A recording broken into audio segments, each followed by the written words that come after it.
இப்போது புதிய அறிமுகம் ஆச்சி ஹோட்டல் சாம்பார் 50 கிராம் ரூபாய் 20 மட்டுமே. மணப்பெண்ணின் பிரத்யேகமான திருமணம் Vivaha the Chennai Silks. GT Holidays, South India's #1 travel brand. You know you are special when you're with GT Holidays.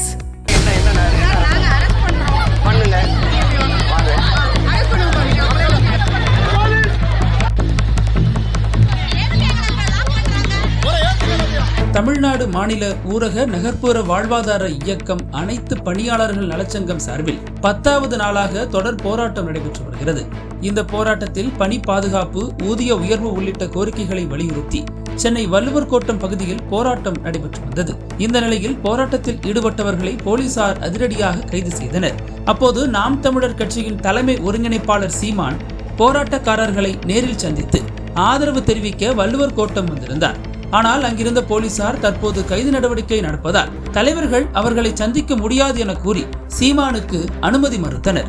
இருப்பினும் சீமான் போராட்டக்காரர்களை சந்திக்க முற்பட்ட போது போலீசாருக்கும் அவருக்கும் இடையே வாக்குவாதம் ஏற்பட்டது. இதையடுத்து சீமானையும் கைது செய்யப்பட்டவர்களுடன் வேனில் ஏற்றிச் சென்ற காவல்துறை பின்னர் மீண்டும் வள்ளுவர் கோட்டத்திலேயே இறக்கிவிட்டு சென்றுள்ளது. இதனிடையே கைது செய்யப்பட்டவர்களிடம் சீமான் உரையாடி அவர்களின் குறைகளை கேட்டறிந்த வீடியோ காட்சிகள் தற்போது வைரலாகி வருகிறது.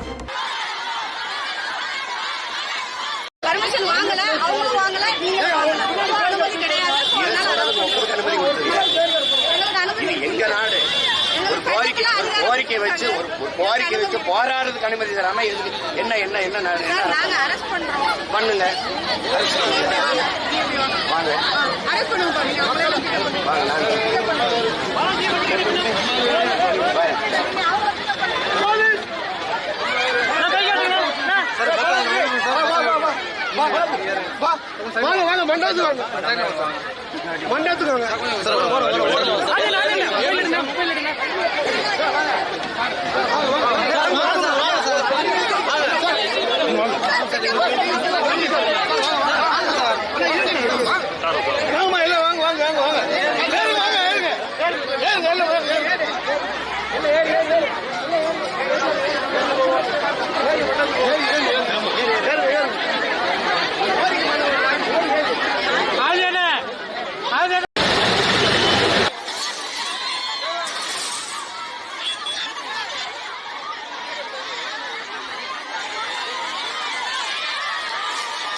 அனல் பறக்கும் செய்திகளை அப்டேட் செய்து கொள்ள நக்கீரன் களத்தை இப்பவே சப்ஸ்கிரைப் பண்ணுங்க.